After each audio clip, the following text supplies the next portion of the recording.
So Sun Salutations is the basis of a lot of yoga classes, and everyone will teach them in a different way. Now, I like to mix and match my Sun Salutations. I tend to teach a new class every class, so you may try a certain move or a certain sequence this week, and it may not come up for months, if not years. And there's a very basic Sun Salutation, and then I build sequences into it. So what I'm going to go through now is a very basic Sun Salutation. And I want you to really think about where it is that you're activating and working the body, thinking about how you breathe. So we don't want to hold our breath. We think about the in-breath as an up movement, the out-breath as a down movement. And you want to really think about following that flow nice and slow. So whether you're in a studio or following a class online, you really want to think about being really purposeful and mindful through the movement. We start at the top of the mat. So you want to think about being top of the mat. We're going to use the in-breath. So in-breath, arms up. Now remember, I'm going to do this much slower just to get you used to it. Then on your out-breath, we're going to turn the hands out, hinge from the hips, and bring the head down towards the floor. Next in-breath, we're going to come up halfway. For some of you, remember, you may need to bend the knees, soften out the back of the legs if it's really tight. If you're a little bit more flexible, you may have a stronger position. Hands could be on the shins. You may even be up on the thighs. And some of you, if you're a little bit more flexible, you may be down low, fingertips to floor. So let's run through that again. In breath up, out breath, forward fold.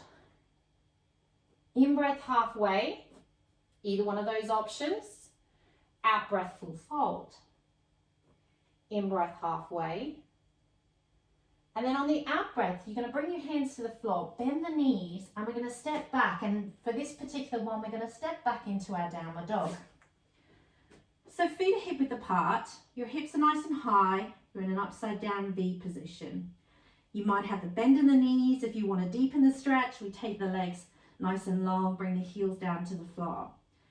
Fingers are spread in the mat. You have the knuckles into the mat, palm is flat, heel of the hand is really light. So generally we'd stay here 3 to 5 breaths just to get used to it. In the beginning we may do some heel raises, single or double, just to get a bit of movement in there, a bit of stretch. Over time the idea is to bring the heels lower down to the floor. But again, don't get hung up about how low your heels are or whether your knees, are bent too much. It's about really enjoying that position, and then we work the upper body. So head goes through the shoulders, and I say nose to knee. So you're looking down your nose towards your knee. So then this is your downward dog. Our next position, we come forward into our tricep dip. So I'm going to just take you through. A modified version is here, and then you come into your plank on your knees.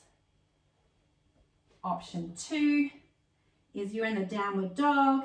You can then roll up onto the toes, come into a plank, drop down, strong plank. So knees or toes will work. I'll show you the first option. So knees down, rotate, tuck, head and chin lifted, looking forward. And on your out breath, you come down, elbows close to the body. Likewise, if you're in the downward dog, your option is roll up onto the toes, into your plank. Rotate, tuck, control lower. And then this is where the feet go flat.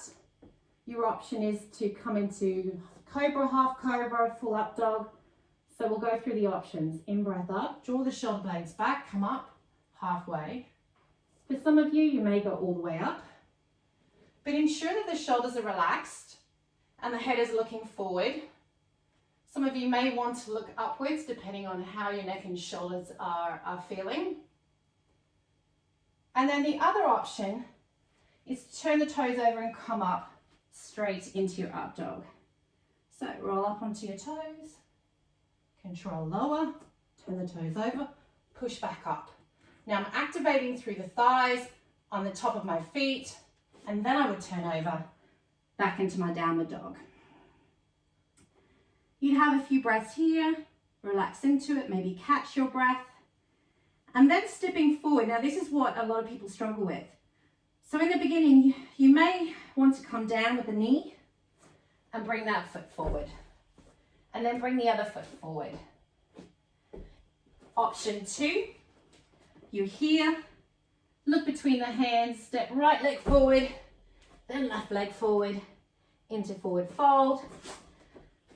And then option 3, you may want to crouch low, bunny hop, which is like several hops, or if you're feeling brave, all the way forward, into forward fold.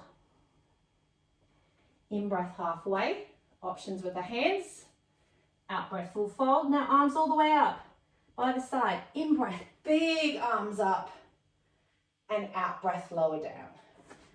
So quite a few options there, and what I would suggest is if you're new, start at one of the options that you feel comfortable with and then flex up. And as you get fitter and stronger or you find it easier, you have an option to move up. But always pick an option that you feel comfortable, that you can control the descent, that you can hold the support, and that you're getting the best from the move. And then you can graduate from there. I hope you found this helpful. We'd love to have some feedback. And as always, if you have any questions, please don't hesitate to reach out. Thank you for joining me.